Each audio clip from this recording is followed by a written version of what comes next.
Hello दोस्तों, KP motivation channel में आपका स्वागत है। मैं कंचन प्रजापति। मैं आज आपके लिए एक ऐसी वीडियो लेकर आई हूं जो कि आपके सोचने का तरीका ही बदल देगी। कई बार आपने सोचा होगा क्या दूसरों के सोचने से हमारी लाइफस्टाइल में क्या असर पड़ता होगा, क्या वाकई में दूसरों के थॉट्स से हमारे लाइफ में कुछ असर पड़ता होगा, नेगेटिव सोच का क्या असर पड़ता होगा, पॉजिटिव सोच का क्या असर पड़ता होगा, या फिर इन दोनों ही सोच का हमारी लाइफ में कितना ज़्यादा प्रभाव पड़ता होगा। और हमेशा लोग हमें पॉजिटिव ही रहने को क्यों बोलते हैं, इसका कुछ तो कारण होगा, इससे हमारी लाइफ में कुछ तो फ़र्क पड़ता होगा। यदि आपको ये सारी चीज़ें जाननी है तो वीडियो को ध्यान से सुनिएगा। तो मैं आपको एक ऐसी कहानी सुनाने जा रही हूँ जिससे आपको यह तो पता चल ही जाएगा कि हमें पॉजिटिव ही क्यों सोचना चाहिए।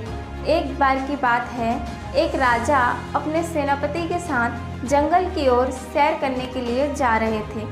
तभी उन्हें वहाँ से एक लकड़हारा आता हुआ दिखाई दिया। वह लकड़हारा लकड़ी का गट्ठा लिए हुए अपने घर की ओर जा रहा था। तभी राजा ने सेनापति से पूछा कि सेनापति जी, वह लकड़हारा मेरे बारे में कैसा सोचता होगा, मेरे बारे में कैसा विचार रखता होगा।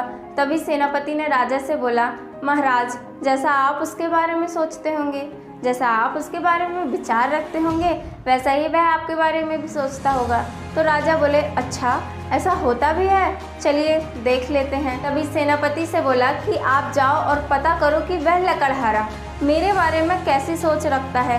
तभी राजा एक पेड़ के पीछे छिप जाते हैं और सोचने लगते हैं, बदमाश लकड़हारा मेरे जंगल की सारी लकड़ी काट के ले जाता है मुझसे बिना बताए।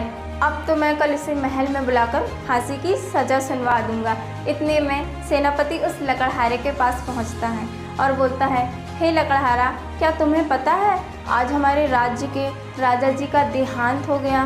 उतने में लकड़हारा अपनी सारी लकड़ियों को नीचे फेंकता और खुशी से झूम उठता और कहने लगता, अरे आपने तो मुझे कितनी अच्छी खबर सुनाई। ये तो बहुत ही अच्छा हुआ कि राजा मर गया। अब तो मैं पूरे गांव में मिठाई बांटूंगा। अब मुझे लकड़ी काटने से कोई भी नहीं रोक सकता और हमें ऐसे राजा की ज़रूरत भी नहीं थी। इतना बोलते अपने घर की ओर निकल गया। अभी ये सारी बातें वह राजा पेड़ के पीछे खड़े होकर सुन रहे थे और वह बाहर आए और सेनापति से कहा, मान लिया अशुभ सोच का असर अशुभ ही होता है और गलत सोच का असर गलत ही होता है।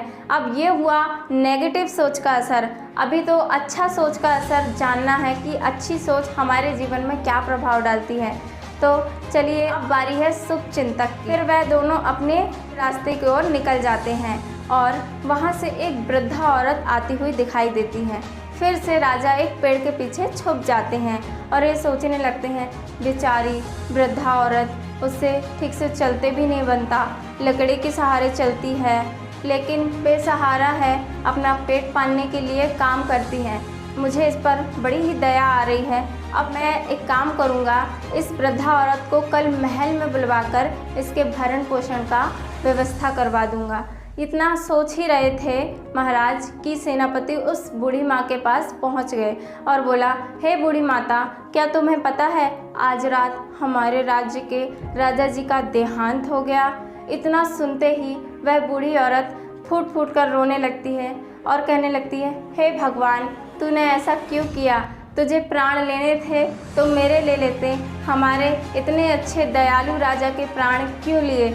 अब ऐसा राजा हमें कहाँ मिलेगा। अब इतना बोलते ही वह वृद्धा औरत अपने घर की ओर निकल जाती है। राजा पेड़ के पीछे खड़े ये बातें सुन रहे थे और जीवन के सत्य का अनुभव कर रहे थे कि अशुभ सोच का असर अशुभ ही होता है और शुभ सोच का असर शुभ ही होता है। मतलब कि हमें हमेशा पॉजिटिव ही सोचना चाहिए। जैसा आप दूसरों के प्रति विचार रखेंगे वैसा ही वह आपके प्रति भी विचार रखेंगे। जैसे संकल्प के बीज आप बोएंगे वैसा ही व्यवहार आपको मिलेगा। इसीलिए हमें हमेशा लोगों के प्रति पॉजिटिव थिंकिंग रखनी चाहिए ताकि भविष्य में भी उसका असर हमें पॉजिटिव ही मिले। इसीलिए हमें पॉजिटिव सोच रखने के लिए बोला जाता है। तो आज आपने इस कहानी में जान ही लिया होगा कि हमें पॉजिटिव सोच क्यों रखनी चाहिए। तो आपको वीडियो अच्छी लगी हो तो चैनल को सब्सक्राइब कीजिएगा, वीडियो को लाइक शेयर कमेंट ज़रूर कीजिएगा। Thank you.